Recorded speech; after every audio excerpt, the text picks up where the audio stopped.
వీక్షకులందరికీ నమస్కారం. ఈరోజు మరొక ఇంట్రెస్టింగ్ వీడియోతో మీ ముందుకి వచ్చేసాను. అదేంటంటే వంకాయ పనసగింజల కూర. చాలామంది ఈ పనసగింజలను నిప్పుల మీద కాల్చుకుని లేదా ఉడకబెట్టుకుని తింటూ ఉంటారు. ఎలా తిన్నా సరే వీటి రుచి చాలా బాగుంటుంది. మరికొంతమంది అయితే వీటిని ఎలా ఉపయోగించుకోవాలో అవగాహన లేక పక్కన పెట్టేస్తూ ఉంటారు.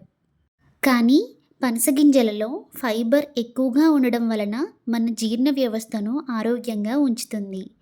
ఈ పనసగింజలను మన ఆహారంలో భాగంగా చేర్చుకునే ప్రయత్నంలో ఇప్పుడు నేను చేసి చూపించబోయే కూరని వండుకొని చూసి వీటి వలన వచ్చే ప్రయోజనాలను మీరందరూ కూడా పొందండి. ముందుగా పనసగింజలను ఇలా 2 ముక్కల కింద కట్ చేసుకొని పైన ఉన్న షెల్ని క్లీన్ చేసేయాలి. వీటిని ఇప్పుడు శుభ్రంగా నీళ్ళతో 2-3 సార్లు వాష్ చేసి పక్కన పెట్టుకుందాం. ఇక్కడ నేను 1 కప్పు పనసగింజలను ఈ కూరలోకి వాడబోతున్నాను. ఈ కూర తయారు చేసుకోవడానికి స్టవ్ మీద కడాయి పెట్టుకొని అందులోకి 3 స్పూన్ల ఆయిల్ వేసుకుని నూనెను వేడెక్కనివ్వాలి. నూనె వేడెక్కిన తర్వాత 4 ఆనియన్స్ని పెద్దగా కట్ చేసుకొని వేసుకోవాలి. ఇప్పుడు 8 పచ్చిమిరపకాయలను పొడవుగా చీరి మగ్గుతున్న ఉల్లిపాయ ముక్కల్లోకి వేసుకోవాలి. ఇక్కడ నేను పచ్చిమిరపకాయలను ఎక్కువగా వాడాను. ఎందుకంటే వంకాయ కూరతో ఏ కాంబినేషన్ వండినా ఎండుమిర్చి కారం తక్కువ వేసుకొని పచ్చిమిర్చితో వచ్చే కారాన్ని ఎక్కువ వేసుకుంటే ఆ కూర చాలా చాలా బాగుంటుందండి. మీరు కూడా ఈసారి వండుకున్నప్పుడు ఈ టిప్తో వండుకొని చూడండి, మీకే ఆ తేడా తెలుస్తుంది. ఉల్లిపాయలు పచ్చిమిరపకాయలు బాగా వేగిన తర్వాత 1/2 కేజీ వంకాయలను ఇలా ముక్కలుగా కట్ చేసుకుని వేసుకోవాలి. ఆ తరువాత పావు టీ స్పూన్ పసుపు వేసి ఇలా గరిట పెట్టకుండా కూరని మొత్తం కుదుపుకోవాలి.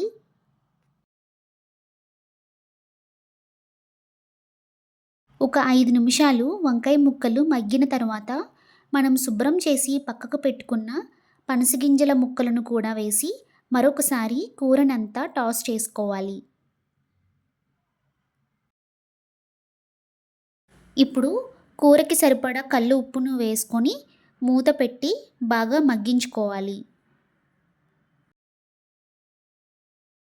ఒక 10 నిమిషాలు సిమ్లో మగ్గిన తర్వాత మూత తీసి వంకాయ ముక్కలు బాగా మగ్గావో లేవో ఇలాగ గరిటెతో చెక్ చేసుకొని బాగా మగ్గిపోతే ఒక 3/4 టీ స్పూన్ కారం వేసి కూరకి బాగా పట్టించాలి.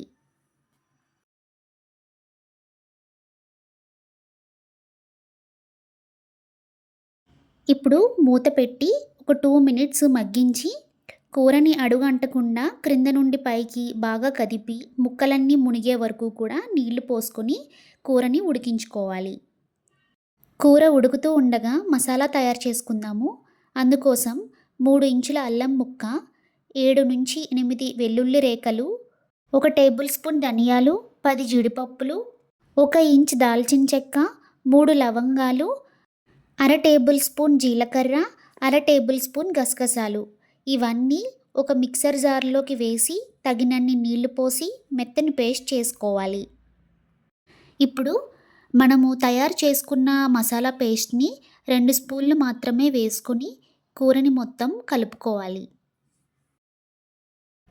మసాలా పేస్ట్ వేసిన తర్వాత ఫ్లేమ్ని సిమ్లోనే ఉంచి కూరని ఉడికించుకోవాలి. కూర దగ్గర పడుతూ ఉండగా కొద్దిగా సన్నగా తరిగిన కొత్తిమీర కూడా వేసుకుని కలుపుకోవాలి. కూరలో నీరు ఎగిరిపోయి ఆయిల్ పైకి తేలాక స్టవ్ ఆఫ్ చేసుకొని మూత పెట్టి 10 నిమిషాలు కూరని మొత్తం సెట్ అవ్వనివ్వాలి.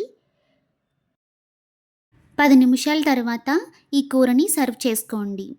ఈ కూర రుచి అచ్చం మటన్ కూరలాగా ఉంటుందండి. తప్పకుండా మీరందరూ ప్రయత్నించి మీకెలా అనిపించిందో కామెంట్ చేయండి.